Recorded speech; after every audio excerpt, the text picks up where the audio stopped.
I used to think it was unusual that Dr. Suzuki taught Cole as the very first stylized bowing.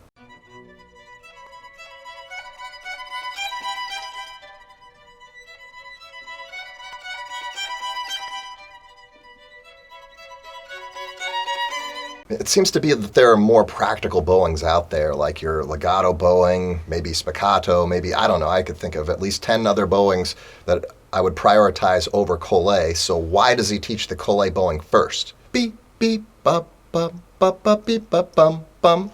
You know, why that one first? Well, the reason why I think is because with the Cole bowing, you can't really play it right with a bad bow hold.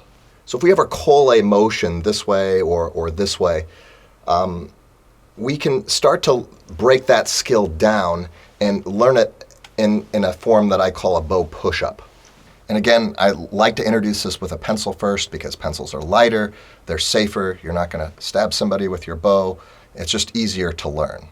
So we're going to stage this in several different ways so that we can progress to Cole on the string. So the first thing that I like to do is just get them to hold their pencil horizontally and then just do a push-up like this. Up, down, up, down, up, down, up, down. And if they don't have the bent thumb and the bent pinky, if they try to do this with a straight thumb like this, it's not going to happen.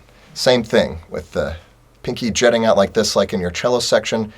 They can kind of, it's just not going to work. So then we're going to use the same finger motion that we learned with the horizontal motion. And now we're going to change this to a vertical motion, and we're going to add a little bit of wrist to it. So we're going to go up, down, up, down. So we're going to be pushing up the bow this way. Up, down, up, down. And once the students are comfortable with that, we can switch this to a horizontal bow push-up with the wrist.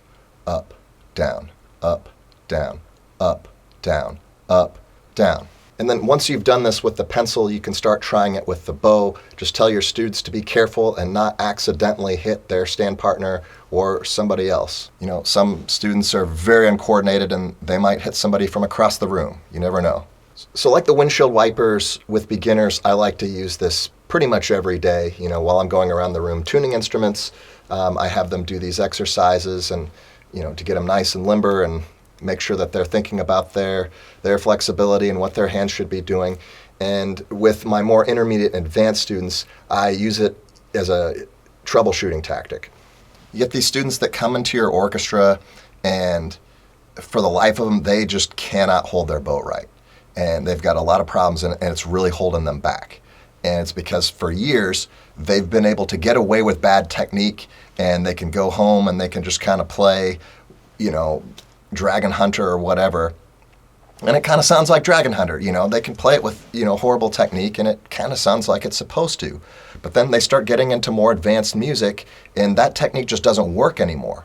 But do we really want to wait until the accountability of the music forces them to hold their bow right, or do we want to solve that issue before they learn music that's too difficult to play without a good hold?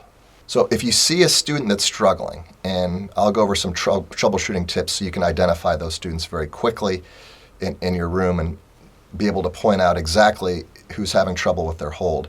If you just get them to do a couple of bow push-ups every time before they play, that will help to ensure that they have a good hold before they play. Otherwise, they go right back to that bad habit. And it's got to happen every single time. You got to do that bow push-up before you play, bow push-up before you play. If they stop doing it, they won't learn the new technique. They're going to revert back to the old technique. Students really need accountability. If they don't have the accountability, they really have no reason to learn the technique. Why should we play with a curved pinky and a curved thumb? What's the point of this? I don't understand. I'm doing just fine. The music sounds fine to me. This isn't a big deal. They don't really have to learn it until you give them an accountability measure where it forces them to learn.